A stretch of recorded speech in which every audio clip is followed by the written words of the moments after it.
আল বখিল ওয়াদু বিল্লাহ।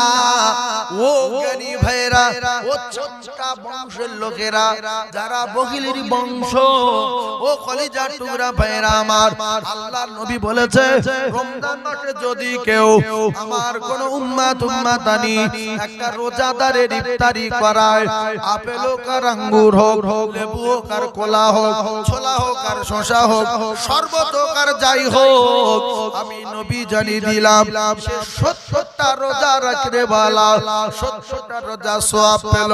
70টা রোজা সওয়াবের পরে 70টা নিয়তের সওয়াব, 70টা নিয়তের ফরজ। ও কলিজার টুকরারা, 70 দুগুণে 140টা রোজার সওয়াব, ফরজ আদায়ের সওয়াব তার নামায় আমালে লেখা হলো। জোরে বলো। তাহলে আমি গরিবের বাচ্চা যদি হই, আজ থেকে শপথ করব গত পরশু রোজা ধরব। ও কলিজার টুকরারা, আমার নিয়ত থাকবে প্রত্যেক দিন যেন আমি একটা করে রোজাদারের ইফতারি করাতে পারি। কিছু এমন ধরনের লোক এলাকায় বাস করে সারা দিন রোজা রাখে কিনা রাখে আল্লাহ জানে, মসজিদে যে খাবো খাবো করে গন্ডগোল বাঁধায়। তোমার কি রোজা করতে বলেছে মসজিদ খাওয়ার জন্য? তোমার গাড়ি টাকা নেই, কলে পানি নেই, মসজিদে গন্ডগোল বাঁধাও।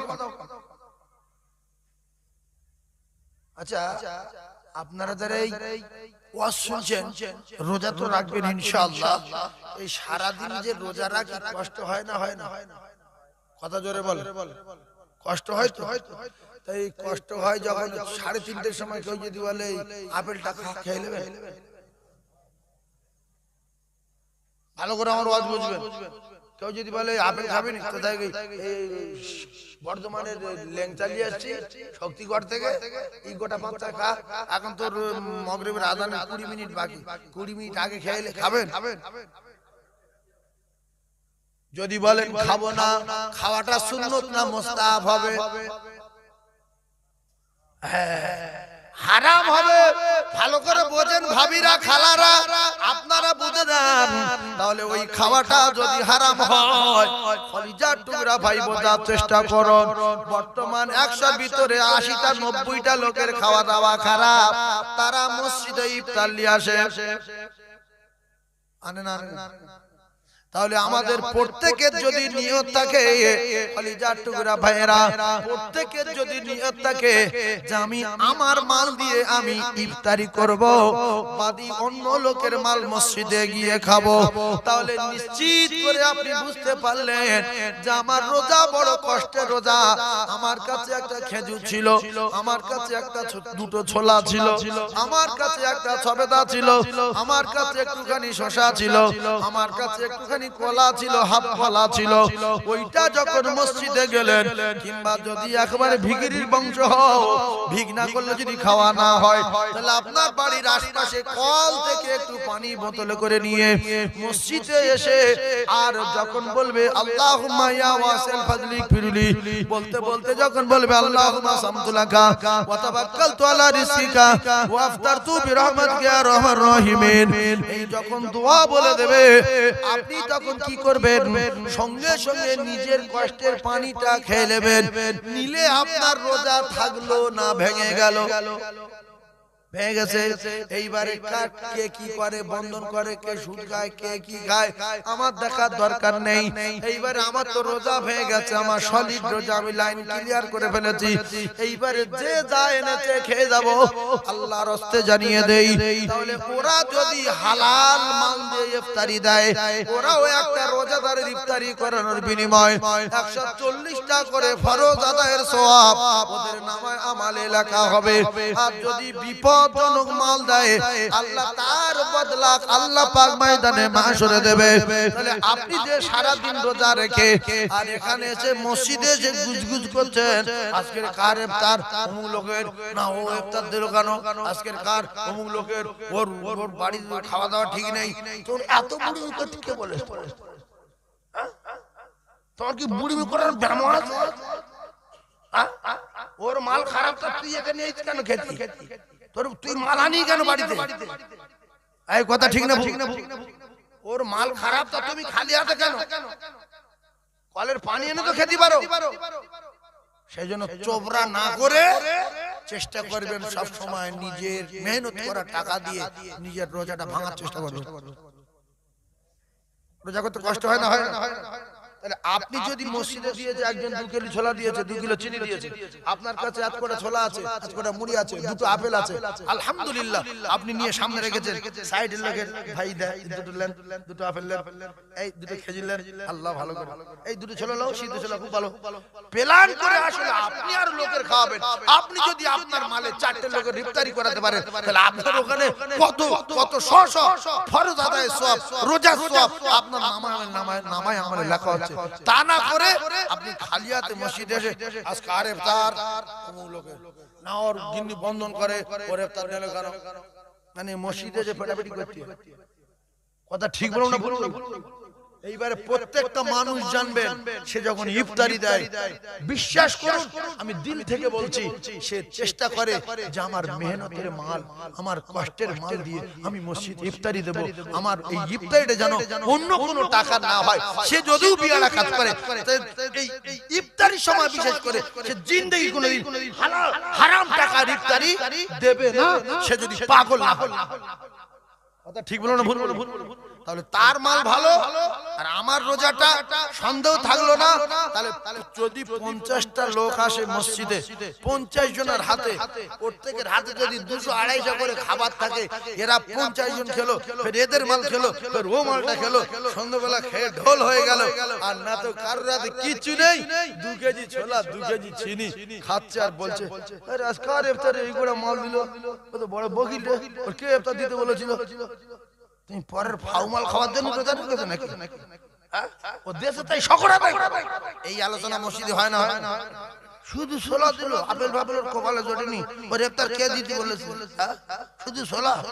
কালকের খেয়েছি আপেল, আঙ্গুর, নাশপাতি, ডালিম, বেদানা, চমচম, 4 রকম শরবত, 2 রকম বিরিয়ানি। কি রে? সেই জন্য সব সময় নিজে মাল নিয়ে মসজিদে যাব, জামাতে নামাজ পড়বো। বাড়ির কাছে যদি মসজিদ হয়, স্বামী স্ত্রী এক জায়গায় বসে ইফতার খুলবো, বাচ্চা কাচ্চা নিয়ে ইফতার খুলে টুক করে বলবো আমি জামাতে নামাজটা পড়ে আসি, তোমরা খাওয়া দাওয়া করো, এসে আবার খাবো, এসে আবার আবার আবার মনে থাকবে ইনশাআল্লাহ। তাহলে মসজিদে গিয়ে আমরা কেউ কারোর নামে গীবত গিল্লা করব না। প্রত্যেক মানুষ চায় যে আমার ইফতারটা কবুল হোক, আমার রোজাটা কবুল হোক, আমার আমলটা কবুল হোক। এই নিয়তে যারা ইবাদত করবে, ইফতারি দেবে, তারা জীবনে হালাল টাকা ছাড়া হারাম টাকার ইফতারি দেবে না। কলিজা টুকরা ভাইরা, মুসলমানেরা, যুবকেরা, জওয়ানেরা, একটুখানি বোঝার চেষ্টা করুন। রমজান মাস আমাদের সামনে এসে গেছে, আর মাত্র 2-3 দিন বাকি আছে। সম্ভবত 16ই ফাল্গুন, কতই ফাল্গুন?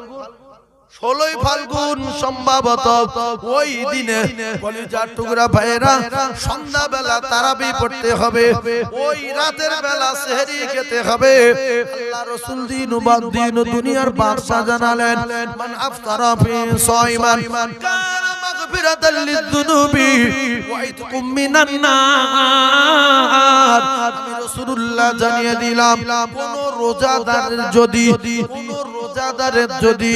কোন রোজা রাখনেওয়ালার যদি কোন ব্যক্তি ইফতারি করায়, মান আফতারা ফি সাইমান কানা মাগফিরাতাল লিযুনুব, আমার আল্লাহ পাক ও ভাবিরা, কোন রোজাদারের যদি কেউ ইফতারি করায়, আমার আল্লাহ পাক তার উপরে খুশিতে বাগবাগ হয়ে গিয়ে আল্লাহ তার বেগুনা মাসুম করে দিয়ে ওয়াইতকুম মিনান নার, আমার আল্লাহ পাক তার জাহান্নামের আগুনটা হারাম করে দেয়। তাহলে রোজাদার ইফতারি করালে কি হবে? সে বেগুনা মাসুম হবে, কানা মাগফিরাতাল লিযুনুব ওয়া ইতকুম মিনান নার, আল্লাহ তার জাহান্নামের আগুন থেকে নাজাত দেবে। সুবহানাল্লাহ। তাহলে আমরা যোগাযোগ বসে আছি, প্রত্যেকদিন শপথ করব, অন্তত 2, 4, 5টা রোজাদার ডেকে তার ইফতারি করাবো। অনেক লোক ভয়তে রমজান মাসে ইফতারির সময় মাল লুকিয়ে রাখে যে আমার মাল লোকে খাবে। ছি ছি ছি ছি, বাড়ির থেকে দুটো কোলা নিয়েছে, দুটো শোঁটা নিয়েছে, এনে আর ঠ্যাঙে থেকে লিখে রেখে লেগে এটা দাও, তুমি দাও, কাঁচা লঙ্কা নিবা, কাঁচা লঙ্কা নি দাও, এটা খাই, মুখি মুখি নুসিনি, মুখি নুসিনি, কাঁচা লঙ্কা দাও। আর বলছে তুই কি জানিনি? বলছে না, আমি কোথায় পাবো, কিন্তু ওর কাছে শশা আছে, কোলা আছে, ছোলা আছে, পরে খাবে, আগে লোক এটা খেয়ে নেবে, তারপর নামাজের পরে ওরটা বার করবে। এরা মাল আছে না, আর লোকের কাছে কাঁচা লঙ্কা চাচ্ছে, আমার নুসিনি, মুখি নুসিনি, নুসিনি নাই। ওই আমরা একবার আলহামদুলিল্লাহ বলবো, একবার সুবহানাল্লাহ বলবো, একবার কলেমা শরীফ পড়বো। যদি জীবনে একবার কবুল হয়,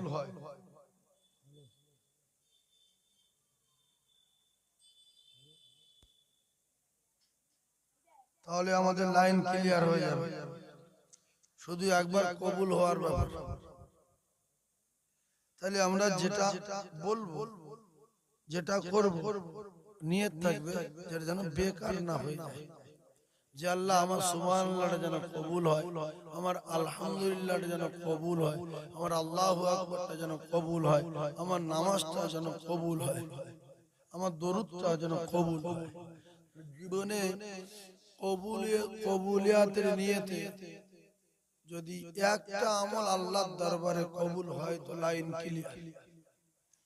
মত করের একটা আমল কবুল হয়ে গেল, মত কর ক্লিয়ার। সন্তানের একটা আমল কবুল হয়ে গেল তো সন্তান ক্লিয়ার। নোংরা নারীর একটা আমল কবুল হয়ে গেল তো নোংরা নারী ক্লিয়ার। মত কর বাসার হাফি, সে আরবি কাগজে সম্মান করেছে, তার লাইন ক্লিয়ার হয়েছে না হয় না? একটু জোরে বলে। আমরা কি মত কর? আমরা তো ভালো লোক, তাহলে বাসার হাফি আরো আমাদের তাড়াতাড়ি আমল কবুল হয়ে যাওয়ার দরকার আছে না নাই? এরপরে একটা নোংরা মেয়ে, যে টাকা দিয়ে গুনার কাজ করতো, টাকা নিত, গুনায় লিপ্ত হতো, সেই নোংরা নারীটা বুখারী শরীফের ভিতরে এসেছে, সে কুত্তার পানি খাইয়েছে, উপকার করেছে, আল্লাহ খুশি হয়ে তার গুনাহ মাফ করে দিয়েছে। একটা নোংরা নারী যদি সে তার একটা কাজ করে তার জীবনের গুনাহ মাফ করিয়ে নিতে পারে, একটা মত কর যদি আরবি লেখা কাগজে সম্মান করে সে লাইন ক্লিয়ার করে নিতে পারে। বাইজিদ গোস্তামি তার মায়ের পানি খাওয়াবার জন্য রাত্রে বেলা পানি নিয়ে গিয়ে দেখে মা ঘুমিয়ে পড়েছে, দাঁড়িয়েছিল যে আমার মায়ের জাগাবো না, কষ্ট হবে, ঘুমিয়ে পড়েছে, আপনি আপনি উঠে যাবে, আপনি উঠলে পানিটা দেবো, আমি ডাকলে কষ্ট হবে। তো এই পানির গেলায় নিয়ে দাঁড়িয়েছিল, মা সকালবেলা উঠে দেখছে যে এখন ওই গেলায় নিয়ে দাঁড়িয়ে। তো মা বললো, বাবা তুমি ঘুমাওনি? বলছে, মা আপনি ঘুমিয়ে পড়েছেন, আমি পানি এনে দেখলাম আপনি ঘুমাচ্ছেন, সেই জন্য আমি দাঁড়িয়ে আছি যে মা উঠলে দেব। আপনি যখন ডান পাশে ঘোরেন আমি ডান পাশে যাই, আপনি যখন বাম পাশে ঘোরেন আমি বাম পাশে যাই। এই করতে করতে সকাল হয়ে গেছে, আমি আপনার জাগাই না। মা সঙ্গে সঙ্গে বাচ্চা শুইয়ে দিলেন, শুইয়ে দিয়ে আল্লাহর দরবারে নামাজের পাটি বসে কাঁদলেন যে আল্লাহ, আমি আমার বাচ্চার উপরে খুশি, আপনি আমার বাচ্চাকে আপনার ওলি বান্দাদের খাতায় নামটা লিখেলেন, আল্লাহ আমার বাচ্চার উপরে আমি খুশিতে ফানা হয়ে গেছি, আল্লাহ আপনি কবুল করেন। তো সে বাইজিদ গোস্তামি রহমাতুল্লাহ আলাইহি হয়ে গেল, আল্লাহ পাক তার কবুল করে নিল। সেই জন্য আমরা ফালতু সুবহানাল্লাহ বলবো না, চিন্তা ভাবনা করে বলবো যে আল্লাহ ভক্তি করে সুবহানাল্লাহটা বলছি, কবুল করেন। আল্লাহ দরুদ শরীফ অনেক কষ্ট করে রাত 12টার পরে পড়ছি, কবুল করেন। আল্লাহ আল্লাহু আকবার, আল্লাহ মহান, আল্লাহ বড় বলছি, আপনি কবুল করেন। তাহলে কবুলিয়াতের নিয়তে যদি আমল করি, যদি কবুল হয়ে যায়, লাইন ভালো না খারাপ? কথা বলে। ফালতু কোনো জিনিস আমরা করবো না। নামাজ যখন পড়বো নামাজ পড়ার মতো পড়বো, যেন কবুল হয়। দুটা নামাজই আছে, সুন্নত নামাজ হয়নি, ফরজ নামাজ হয়নি, মেরি মাথায় বাস পড়লো পালা। সুন্নত নামাজ হয়নি, ফরজ নামাজ হয়নি, কারণ ফরজ নামাজে ফজরের ফরজ নামাজ পড়ছে, দুটো কাজ সুন্নত পড়তে হবে। উড়ে গিয়ে দেখছে কেরাত হাফ হয়ে গেছে, আর আর 2 মিনিট মতো বাকি আছে কেরাতে। এবার নিয়ত করে আলহামদুলিল্লাহ পাড়ে দাঁড়া দোয়াটা কিছু বলেনি, সানা টানা কিছু বলেনি, আল্লাহ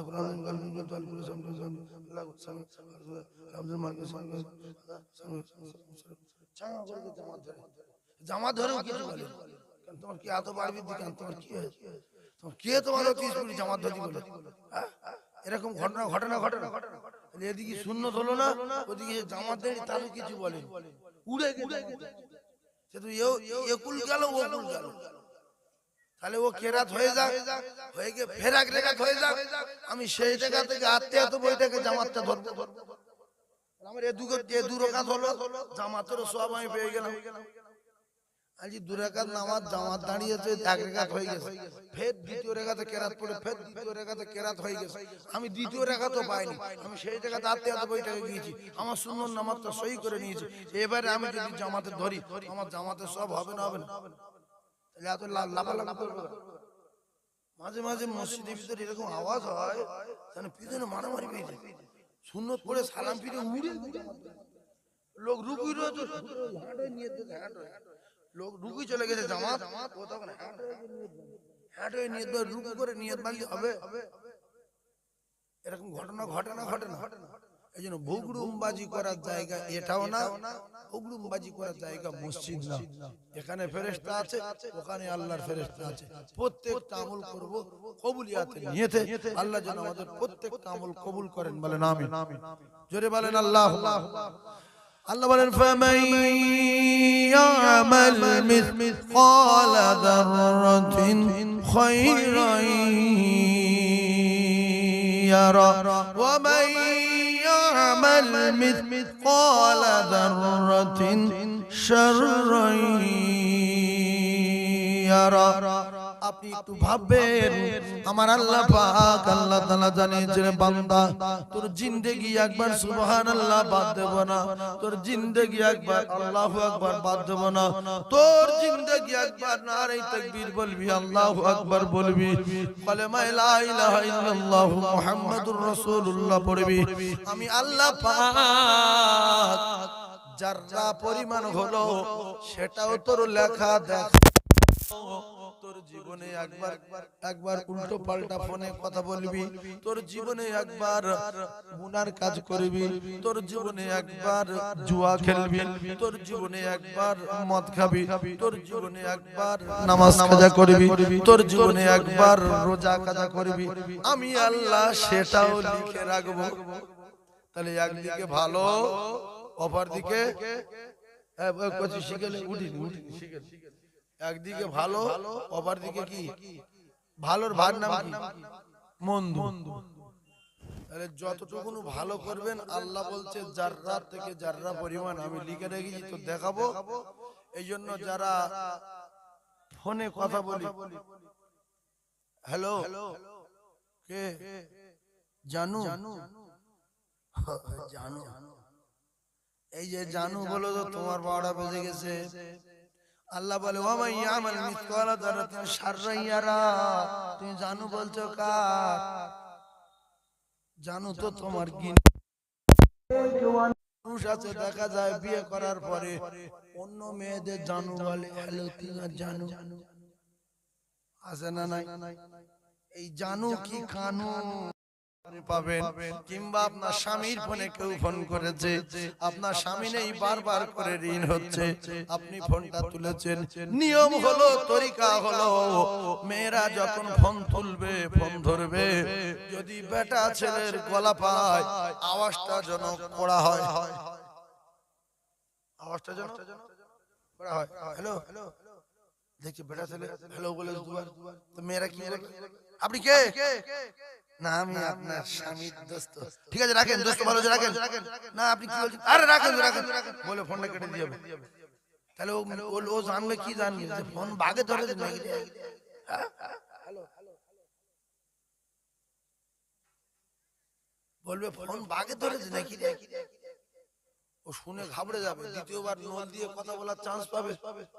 জোরে বলেন পাবে। আর যদি বলে হ্যালো কি বলছেন? না আপনার স্বামীর দোস্ত। আচ্ছা আপনাকে তো কোনদিন দেখিনি, তাহলে একদিন আসুন, আপনার আওয়াজ খুব ভালো লাগছে আমার, আপনার আওয়াজ খুব ভালো লাগছে, একদিন আসুন। এর ভাব ভালো না খারাপ? ভাব খারাপ। সেই জন্য মেয়েদের ফোন যদি কোনোদিন স্বামীর ফোন ধরে, ছেলের ফোন ধরে, এর ফোন ধরে, ওর ফোন ধরে, নিজের ফোনে বেটা ছেলে রং নম্বরে ফোন আসে, সব সময় বাঘের মতো আওয়াজ দিতে হবে। আপনি রাখেন, একবার দরুদ শরীফ পড়েন তো, আল্লাহুম্মা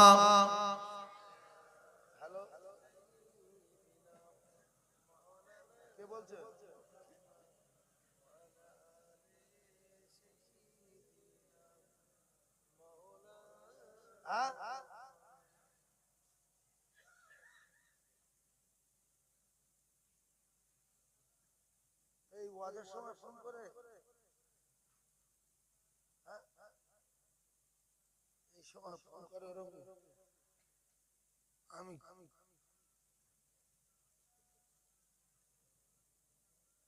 তাহলে ভাবিরা যখন ফোন ধরবে সাইফুল্লাহর কথাটা যদি মাথায় লাগে ফোন ধরলে মেজাজ করা থাকবে, দ্বিতীয়বার ওই বেটা ছেলে আর ওই ফোনে ফোন করবে না, এটা মাথায় রাখবেন। তাহলে আপনার নামে আমলে গুনাহ লেখা হবে না।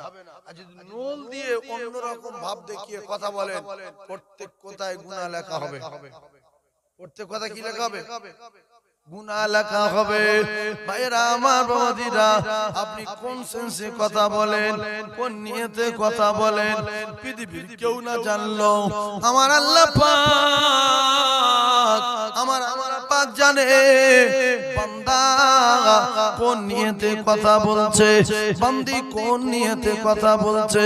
ইন্নামাল আমালু বিন্নিয়াত, এই কথাটা মাথায় রাখবেন। এই হাদিসটা বুখারী শরীফের প্রথম হাদিস। ও কলিজার টুকরা ভাইরা আমার, ইন্নামাল আমালু বিন্নিয়াত, আপনি যেটা নিয়ত করে যে ধরনের কথা বলবেন সেই নিয়তের উপরে আপনার ভালো এবং মন্দ দুটো ফয়সালা হবে।